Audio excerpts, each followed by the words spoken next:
Hindi na ako binibigyan ng pagkataon magkaroon ng trabaho. Kung kailan gusto mong bago, gusto mong maramdaman sa sarili mo na tao ka, lagi ka ng lipunan. Atay, magandang araw sa'yo. Magandang araw din. Ako nga pala si Edwin Heraldo. Ang tunay ko pangalan, Edwin Heraldo. Ang tawag nila sa akin, Adan Sapero. Yun ang tawag nila sa akin. Taga saan ka, tay? Taga rito ako sa Rawis. Barangay 118, Rawis, Kumpang. Pumasok ako ng jail 1990. Tapos lumaya ako ng 2007. Bali, 50 years kulang-kulang din siya. Sa is ko lang. Binalo ko. So, maaari ba namin malaman kung ano yung nakasangkutan mong kaso, tay? Oo, yung tungkol lang sa alitan namin na hindi naman siguro lagi na lang kasi ako napagbibintangan nila na ako raw yung nag-aano ng mga kuryente, ng mga jumper ba. Kaya yun, initin ako lagi ako nahuhuli, lagi akong nadala sa presinto. Kaya nagkaroon ako ng interest na yun, biyakbang ko siya. Hindi ko, bata pa kasi ako noon, ano pa kasi ako, napusok. So, ilang counts yung kinaso sa'yo? 2 counts. Bali, isang murder, saka isang frustrated murder. Kasi yung isa nabuhay, yung isa ay namatay. Yung prospect ko talaga na itumba, yung talaga yung nabuhay. Yung hindi naman wala sa ano ko, ayun ang naman. Ano yung kumbaga, lang siya, babaya-bayan tapos siya na disgrasya, yung totoong ayun, buhay pa. Balita ko nga, wala ka rin. Patay, matanda na kasi. So, kamusta na yung kaso mo? Nabuno mo naman lahat, tay? Oo, buno ko lahat. Na-acquitted pa nga ako eh. Kasi mapila ako nun. Acquitted pa ako. Ako, nasa pangkat ako ng Batang City Jail. Maaari ba namin makita, tay, kung nasaan yung pangkat ng Batang City Jail?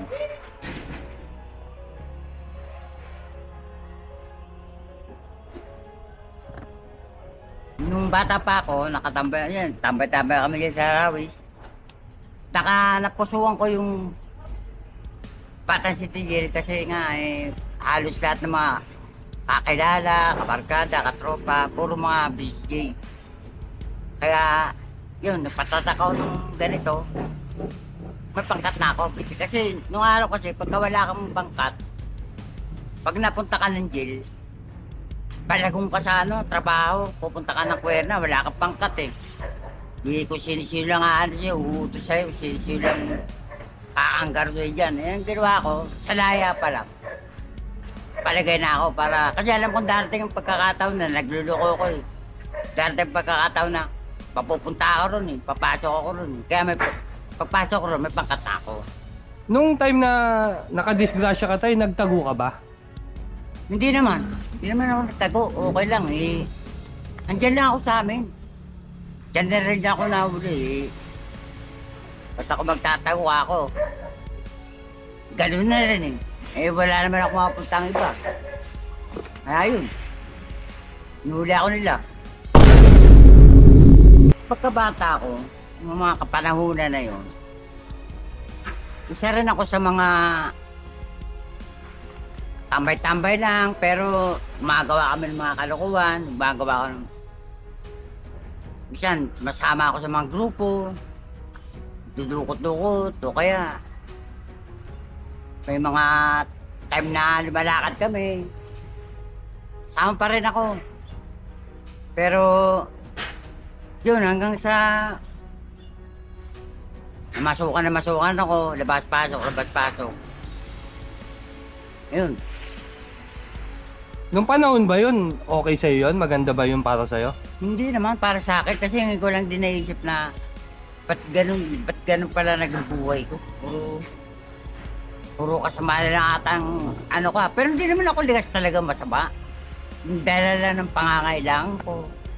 Bilang ako kasi di naman ako nakapag-aaral talaga eh. Wala naman susuporta sa akin.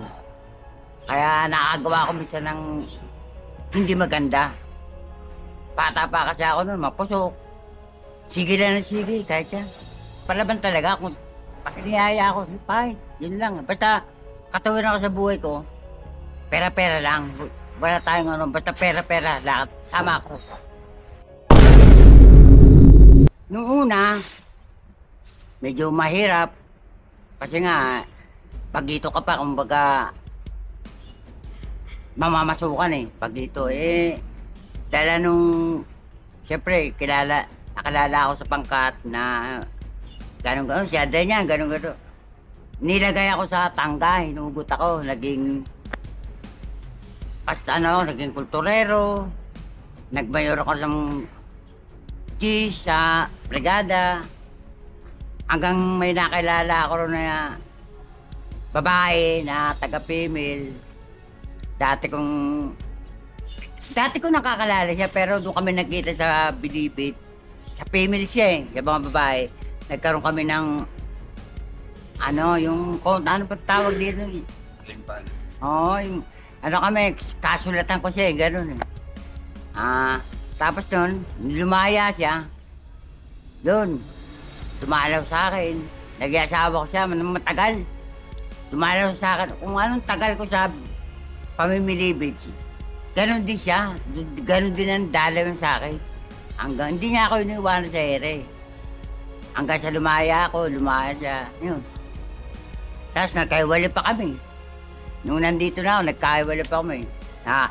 Nagkaroon ako ng bagong asawa. Ito naman, hiwalay na naman din ulit. Mga bagito ka, mamamasukan.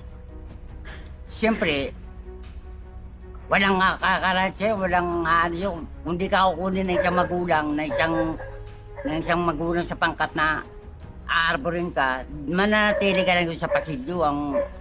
Ang tulugan mo, dyan ka lang, pasilyo nga eh. Oo, kung anong sapin mo, ganun. Wala kang kubol, wala kang, hindi maganda yung ano mo, yung hindi ka mukha nung, pera ka ron, bagito ka, pero VIP ang dating mo, yan, medyo nakakaluwag ka, wala kang trabaho, wala kang, hindi ka na magbabayad ka nga lang ng VIP na tinatawag namin. Sa pagkain naman, okay lang sa pagkain kung ano ang kinakain namin, ganun din naman sila. Kaya nga lang, pagkabagito ka, mas bitin ang pagkain mo, hindi ka mabubusok sa isang takal. Hindi ka gaya namin mga nasarang, medyo 2, 3, talagang solve ko sa pagkain. Pero masarap ba ang rancho na tinatawag? Siyempre, pagka nandun ako sa Bilibid, masarap na yun eh. Panahapon mo din. Oo, hindi ka na pwede mamili ron eh. Siyempre, sabak, kain, pain.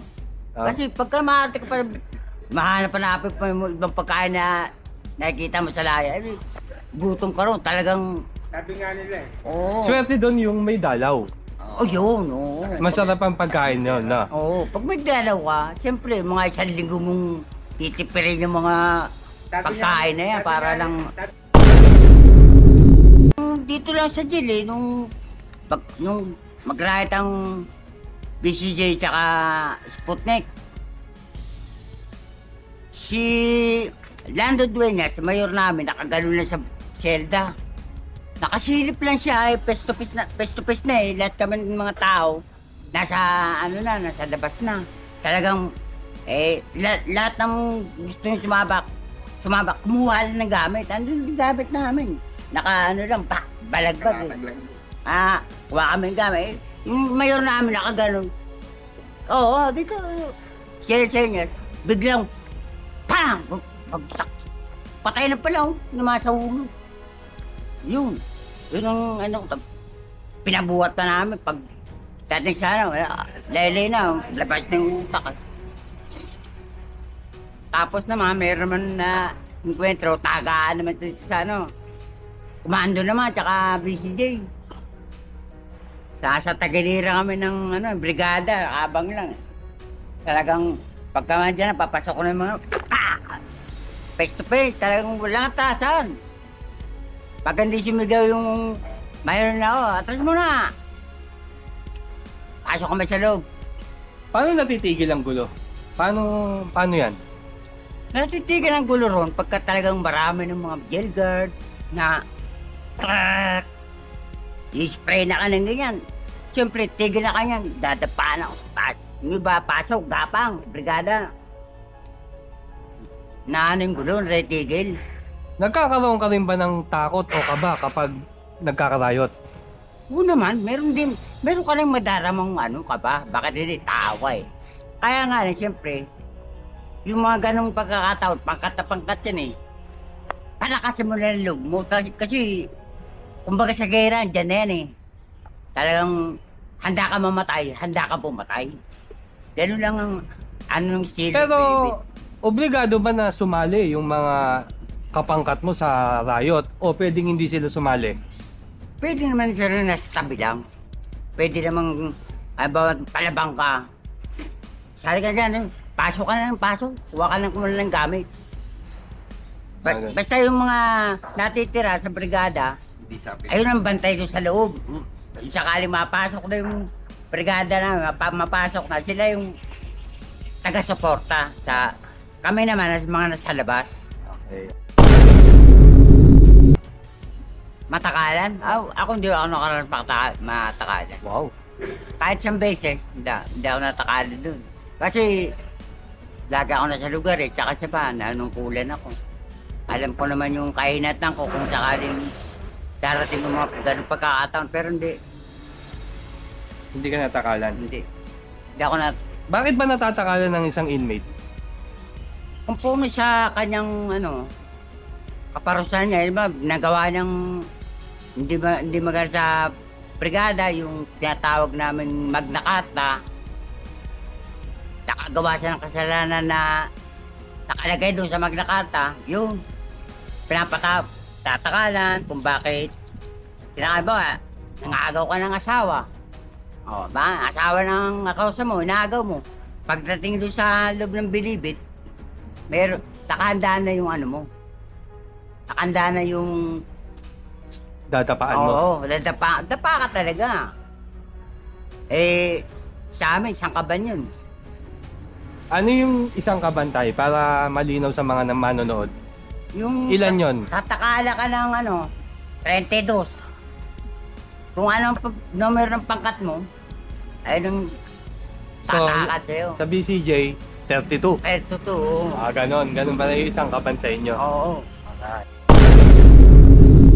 Natutunan ko sa pangungulungan ko nung gawa ng tumatagal.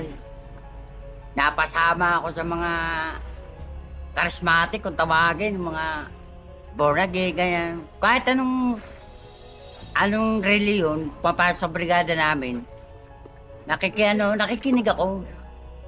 Una, hindi mo na ako sumasama, nakikinig na ako, pero dumating ang time na may nahanap-hanap na akong reliyon na gusto ko lagi pakinggan. Yun, pinapakinggan ko lagi, tapos sumama ako ron. Hanggang sa paglaya ko, ando pa rin ako. Umano ako sa reliyon na yun, masama ako. So, ibig sabihin yung bilibid na nagturo sa'yo para mapalapit ka sa Diyos? Parang, ganun na nga. Yun na. Hindi na parang, ganun na nga.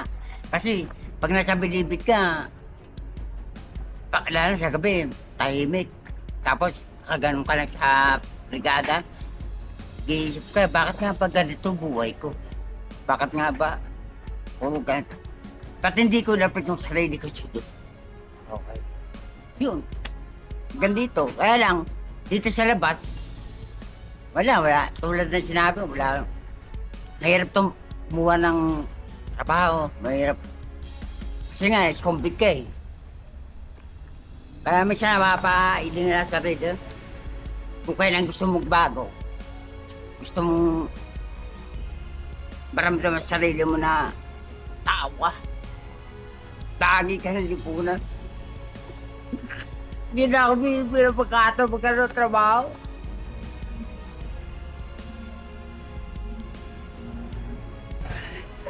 Eh, parang hindi mo nangyayari gano'n, hindi ka man dun sa tagal-tagal ka na rito sa Daya. Kaya akong pasukang ano, trabaho maganda. Kung saan ako nag-apply, marami namang hinahanap sa akin mga requirements na hindi ko maibigay. Pero kung talagang bibigyan nila ako ng sapat na pagkakataon makapagtulong trabaho, bakit hindi ko gagawin na yun? Mag-hanap ng requirements, kung ano man ang kailangan requirements. Eh, nawawalan na ako ng gana. Nag-tricycle pa nga ako. Nag-driver ako ng tricycle, kaya lang, wala rin, hindi rin tumagal eh. Eh, nangailangan ng ano yung operator ko. Yun. Sa tingin mo tay, bakit hindi ka natatanggap sa mga Kasi trabaho? nga, kung tawagin na ako, convict nga raw ako eh. Galing ano bilibid. Parang ang tingin nila sa akin, maliit, parang tingin nila sa akin yung wala na akong wala na akong ano sa lipunan, yung pag-asa, walang saysay, parang ganun. Parang salimpusa ng datingan ko. Walang nagbibigay talaga ng pagkakataon sa mga katulad Wala. mo tay. Walang bibigay. Pero kung bibigyan kayo ng pagkakataon, gagampanan nyo naman na Bakit maayos. hindi? Yung nga hinahanap ko eh. Meron, sabi ko nga sa sarili ko, meron lang magtiwala sa akin. Buong buhay ko, bibigay ko sa kanya. Naniniwala ako sa'yo tay. Naniniwala ako sa'yo. Gusto ko sana naman, kahit na ganito kong tao, nag-i-compete ako, sana naman bigyan nila ako ng pagkakataon na makapag-trabaho ng barangal, malinis, kahit na sa bangkay na lang magtinda-tinda, okay na yun, basta pabuhay ko lang yung anak ko isa. Kasi may anak ako ng bago eh. Wala naman kami magsawa, kinuha ko yung bata.